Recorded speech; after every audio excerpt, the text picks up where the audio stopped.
All right, so today we're going deep, really deep, on something that you'd think would be pretty straightforward. Yeah, you'd think so, right? I mean, we're talking about, being born in America. Like Yeah, where you're born. You'd think that would be a simple thing. you're born here, you're American. Exactly. Lovely. Supposedly. Well, that's the whole thing about birthright citizenship, which is what we're diving into today. And it's not as cut and dried as you'd think. Oh, not at all. We're talking about the idea that if you're born on U.S. soil, boom, you're a citizen. Doesn't matter where your parents are from, what their status is. Right, it's automatic. Automatic, based on the 14th Amendment, but who boy has that been challenged and debated? It's become a real hot-button issue, especially over the last, I don't know, decade or so. Definitely. So we've been looking into some writings on this, to get a better handle on things. Right. And we've got this excerpt, pasted text, really digs into it, all the history, the legal fights, the politics. All the good stuff. So where do we even start? I mean, the 14th Amendment, it's like Civil War era stuff. Yeah, 1868, Right. right after the Civil War. And, it was all about granting citizenship to formerly enslaved people and their descendants. Makes sense in that context. Right. So like a fresh start. Totally. A new beginning for the nation and for the people who had been denied basic rights for so long. Exactly. But see, the wording of the Citizenship Clause itself, it says, all persons born or naturalized in the United States and subject to the jurisdiction thereof Okay. Subject to the jurisdiction thereof. are citizens, and that's where the interpretation comes in, especially with children of non-citizens. Right. Because if you're born here. You're subject to U.S. jurisdiction. Right. Okay. So the courts have consistently upheld this, haven't they? Like the broad interpretation. Yeah, they have pretty much said that if you're born in the U.S., you're a citizen. Doesn't matter about the parent's status. Even if they're like undocumented. Even then, there's a great example of this. Judge John C. Kaufner, he's a federal judge, has actually defended this interpretation in court, saying it's pretty clear-cut. Huh. Clear as mud, as they say. Right. But then, of course, you've got, the whole Donald Trump era. He really kicked this up a notch. Yeah, he wanted to end birthright citizenship by executive order. Just like that. Well, he argued that it was unfair. I mean, his reasoning was that, giving citizenship to kids of undocumented immigrants, especially those here on temporary visas, like H-1B workers. People coming here for work, highly skilled usually. Exactly, that it was harmful to national interests. And did that spark a lot of, legal debate? Immediate backlash. I mean, think about it. You've got this right that's been enshrined in the Constitution for over a century. Right. And most legal scholars, they agree that to change birthright citizenship, you'd need either a constitutional amendment or a Supreme Court ruling. Can't just like wave a magic wand and poof, it's gone.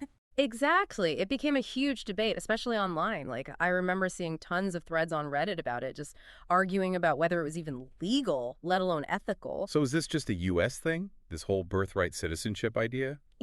It's actually not that common globally. It's called jus soli, which is Latin for right of the soil. Fancy. It is. And the U.S., Canada, a bunch of Latin American countries, they grant it. But a lot of Europe, like the U.K. and many others, they've moved away from it. Really? Yeah, they require at least one parent to be a citizen or a permanent resident for the child to get citizenship automatically. Huh. That's interesting. It's like we're clinging to this old idea while the rest of the world is... Modernizing. Yeah, maybe.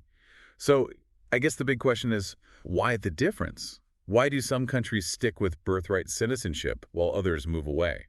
Well, a couple of things. Some countries, they've seen huge waves of immigration in recent years, and they worry that jus soli acts like a magnet, Encourages people to come here, maybe even illegally, Yeah. so their kids can be citizens.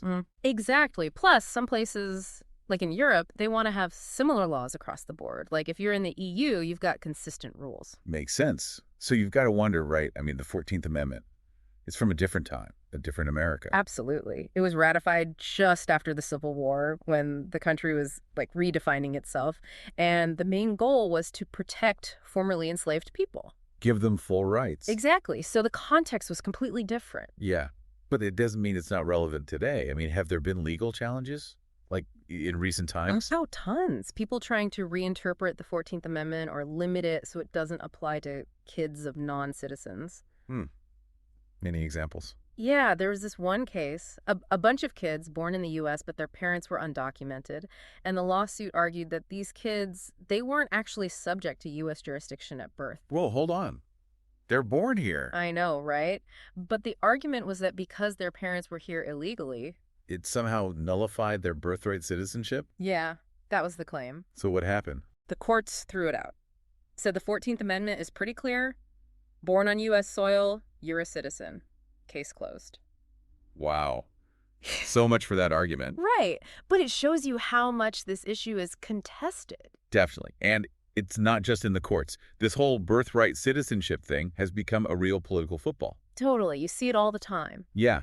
Democrats often seem to be in favor, saying it's core to American values, equality, inclusion, all that. Right. But then you have some Republicans who see it as a loophole. Like, it's encouraging illegal immigration. They want to reform it. Tie it into the whole immigration control debate. Exactly. So it's not just about legal technicalities. It's about, like, different visions of what it means to be American. It's about belonging. Exactly. And that's where the human side of this comes in, like Usha Vance, you know? Senator Vance's wife. Yeah, she's an immigrant herself, and she's talked about how tough it is for immigrant families, all the stress and uncertainty around these laws. That's got to be tough. I mean, imagine not knowing if your kids are really secure here. It adds a whole other layer of complexity to the debate.